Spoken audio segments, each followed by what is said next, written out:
Welcome back, everybody. It's your time to EdUp on the EdUp Experience podcast, where we make education your business. We are recording live at Ellucian Live 2023, New Orleans, Louisiana.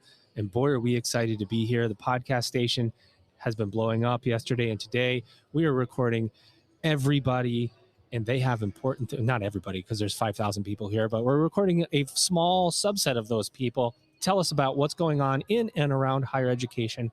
This episode for me and the guest I have in front of me right now, I'm very excited to talk about because I think it'll take our conversation into another direction, which is important.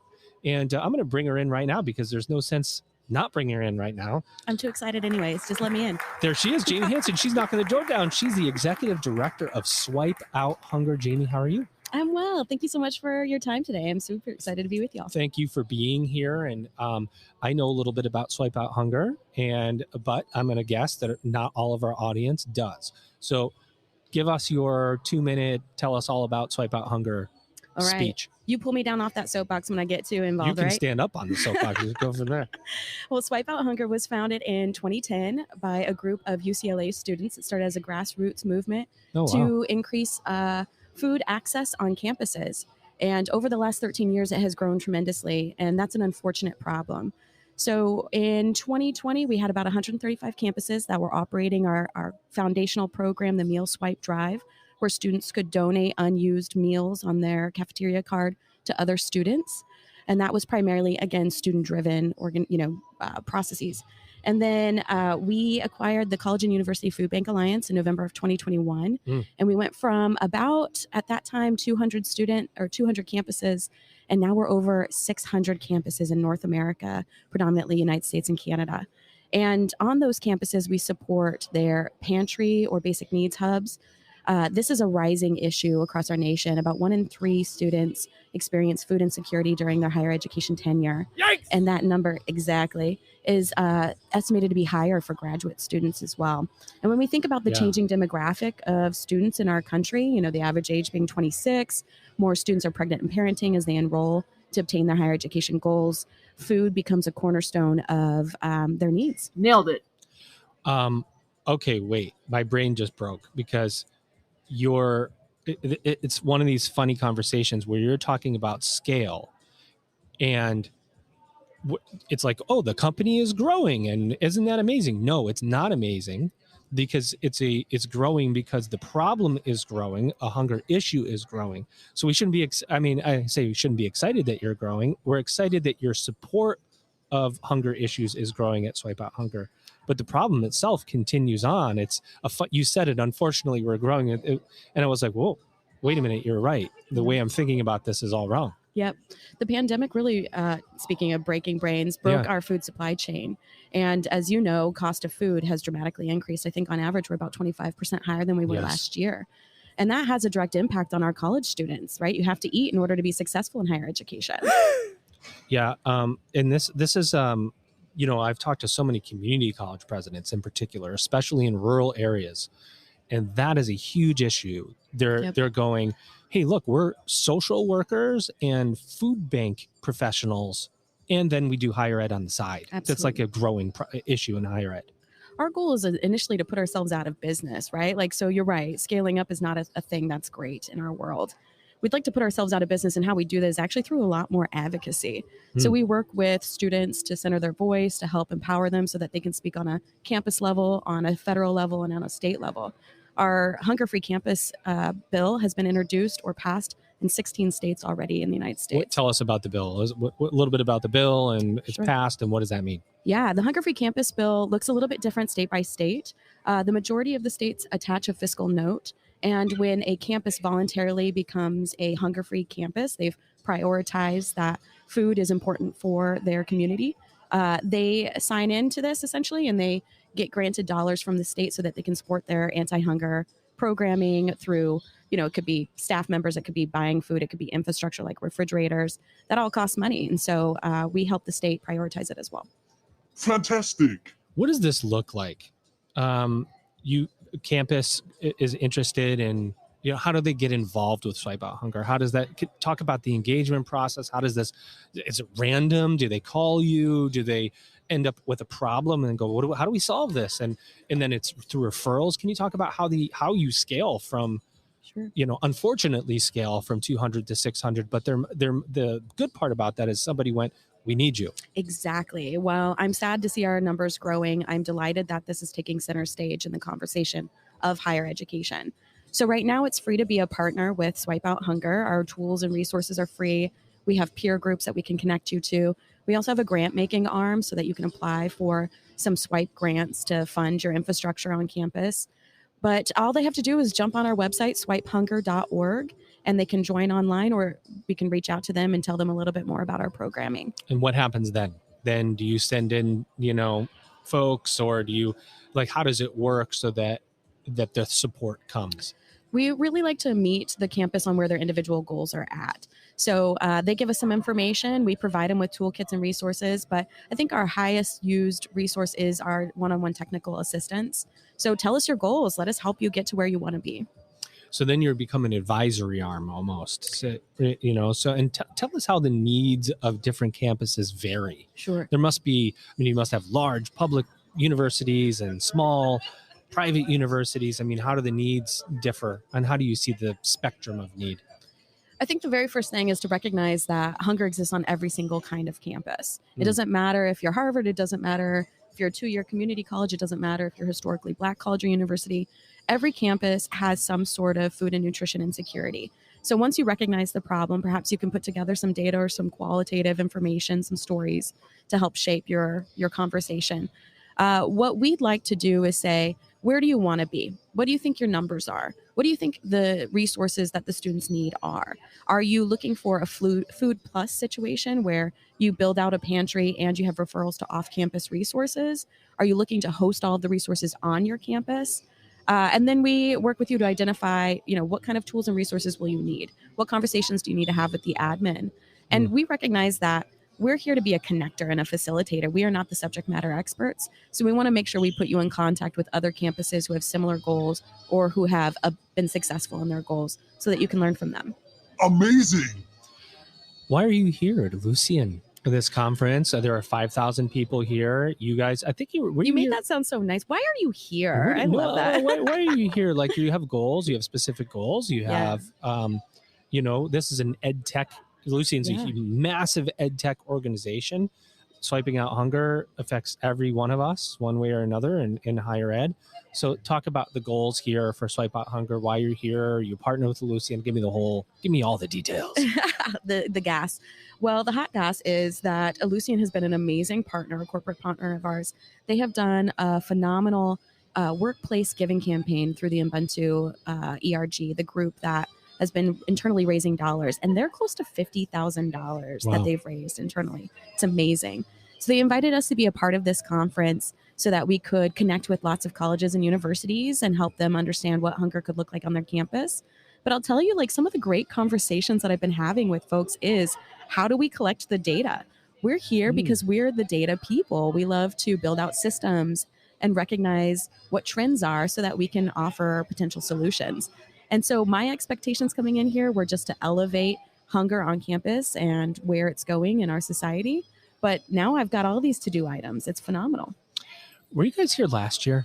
We weren't. Now I'm going to be here every year because this is amazing. I was going to say, last year there were a lot less people during COVID, right? Sure. And you amplify that now. There's a reason that you're here, obviously, and it's the connections, and it's because this is becoming, think about retention on college campuses. This comes up all the time. We've had, I don't know how many college presidents, provosts, blah, blah, blah, come on this podcast, and retention. And then you look behind the curtain on retention, it's generally financially driven. And there's something behind that financially driven. It could be food insecurity is a huge issue. So I need to buy food, and therefore I can't find enough food. So therefore I can't pay my school bill, and then therefore I quit school. How do you solve the root problem? Do you talk about that with schools, like retention? Like, how do we keep people in school? This is what you need to do. And you talked about data. This is a lot of questions all at once, so take them however you want. Are we tracking it appropriately on college campuses? Do we even know we have a problem? The reasons behind why students are exiting is not something that I found to be common across our network. A lot of folks are focusing on the retention, but you're right. You hit the nail on the head. They're leaving for a multitude of reasons, and those financial constraints are the primary reason. We cannot separate out housing and food. Those are so intertwined. And when you exit school, it's probably because, I know I did it several times myself, because I needed to make sure that I had a roof over my head and food in my cupboard. We can't also separate food and housing because the type of food we provide has to change depending on the infrastructure of the housing of the student. A student living in their car can't have a bag of dry beans. There's no way to cook it. They can't have a fresh gallon of milk because there's no way to store it safely. So we have to approach this kind of intertwined. And I know that this is a pretty big struggle on college campuses. Emergency housing, emergency food, whether short-term or long-term, is something that all of them are starting to really, I guess, dig deep in their pockets for. Do you find that this conversation is a proactive one for the university or a reactive one for the university, where it's, because I think about this, I hate to say financially or operationally, and I go, oh, do I have to put this in? And then who am I going to have that manages it? And yes, I know I have this problem, but how big is that problem? And I'm not saying, but my brain is immediately working that way when I think about these issues. That's the way I'm tied in. Not that I don't want to solve the problem, but can I solve the problem? And what kind of resources can I devote to this? Yeah. That would be in the reactive way. Or is a university coming to you proactively going, we've identified this problem. Here's what we'd like to do to solve it. How can you help us? Is it both? Is it none? I was going to give you the political answer. Unfortunately, it's a both and. Yeah. We've had to be more reactive in the last couple of years because of our environment. And I think I know a lot of universities have the best interests of their students. They want to retain them. They want to have healthy students that are able to obtain the higher education goals. That's why people get into higher education. And so they have this proactive mindset, and no one was prepared for the last couple of years.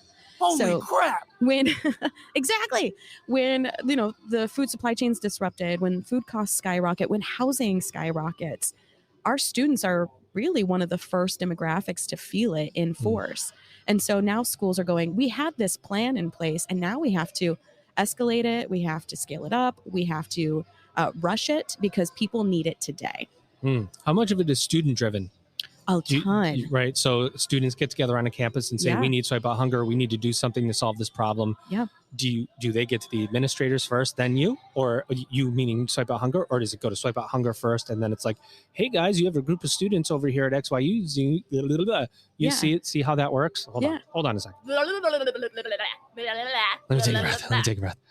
Those students go to, come to you, and then you're like, hey, XYZ University, your students have come and there's an issue. Is both it an and both? Yeah. Yeah. So some universities, the students feel it first. So some of them exit because they may not see the opportunity in front of them. And some students, probably those that maybe were resourced in the past and are experiencing under-resourced for the first time, go, whoa, wait a minute, raise my hand. How do we fix this?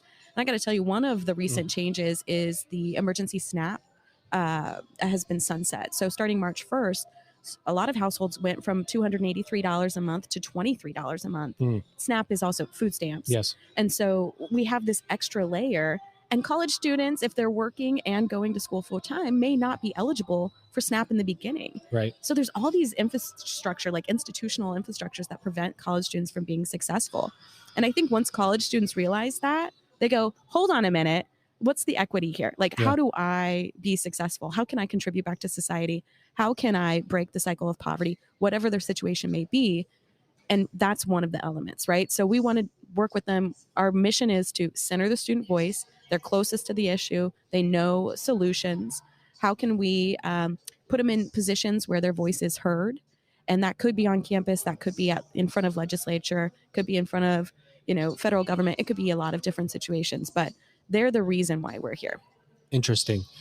Are there regional? Do you find, hey, there's just more campuses that are, where their hunger is a bigger issue in the South or in the North or are you seeing more pockets? Is it equally distributed? I mean, that's a weird question to ask because it's like, oh, it'd be great if it was equally. No, it wouldn't be great. It would, you know what I mean? It's not, these are really reverse kind of questions, but do you see it regionally?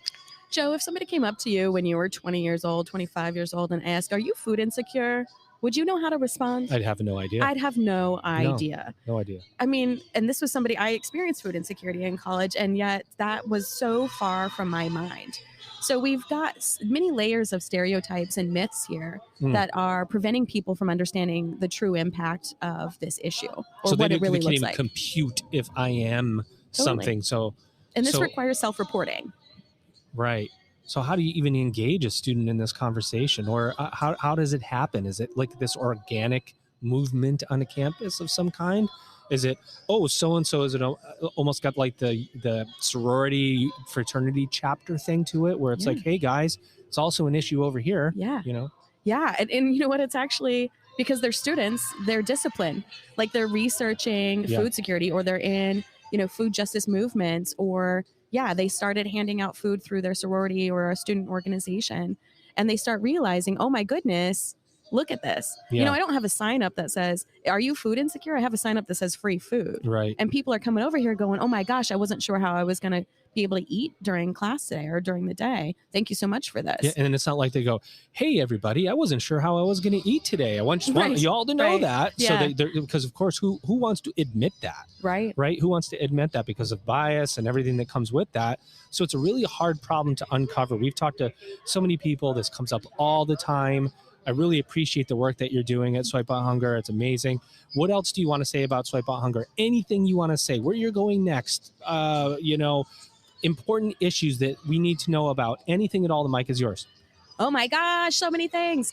Well, we want to be a community-centric organization, so get involved with us, whether that's as a student, as a campus administrator and leader. If you have questions, reach out to us. We want to have the conversation. It could be something as simple as, hey, we're negotiating our Aramark contract. What kind of meal plans can we put in there that support students who may be food insecure? Any aspect of your operations that you may consider weaving into supports, we want to have that conversation with you. Of course, we're a nonprofit, so donations are always welcome. Our organization's website is the quickest way to find out more information, swipehunger.org. My name's Jaime Hansen. You could just email me, just Jaime@SwipeHunger. I promise I'll respond to you. Do we find you on LinkedIn? You on LinkedIn? Of course, all yes. Right, I'm on all Jaime. the places. Find Jaime. I promise you that you would not find a better person to help you with your issues on your campus to get rid of and swipe out hunger. Yes, literally swipe it well out. Congratulations on your work. We're going to work to make this a smaller problem together as a community, right? That's the idea, is that Swipe Out Hunger literally swipes out all the hunger. Yep. But we do know this is a growing, massive issue that we still don't understand completely in higher ed, because there is a COVID tail. It existed pre-COVID. Nobody talked about it. It's definitely here post-COVID, and not everybody's talking about it. Thank you so much for coming on the podcast. Thank you, Did Joe. you have a good time? Wonderful. This was so much fun. Well, we're glad that you're here, and we're glad you had a good time. Thank you. Ladies and gentlemen, you've just EdUp'd.